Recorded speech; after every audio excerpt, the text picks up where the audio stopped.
Hey, what's up, y'all? In today's video, we're going to talk about how to clear the T3661 maintenance box error code on the Epson xp15000. That simply is just a box that is located on the front right of your printer. You'll need to remove the screw that's up here and the little cap that it has in the front. I've removed it and left it off for easier access.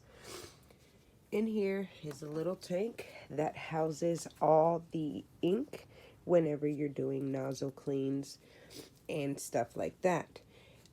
Every single one of these has a life to it, and it's not about the amount of ink that it pours in. It's about the amount of times that it's been done. So even though you run a porta potty, which is an external maintenance tank, this will still show up with this error every so often.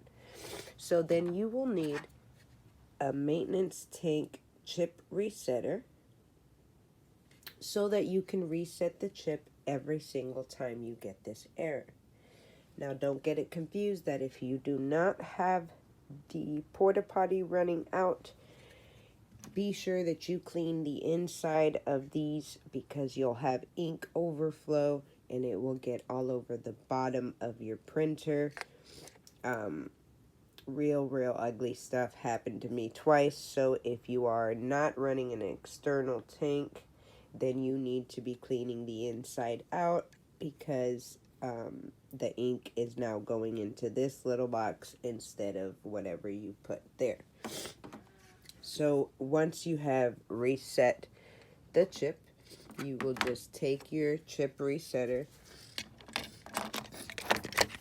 hold on, and place it on the prongs. Of course, I don't want to have to take and press down. If you get a red light, it didn't work and you don't have it on the prongs correctly. Of course, hold on. You place it and press it down until it's green.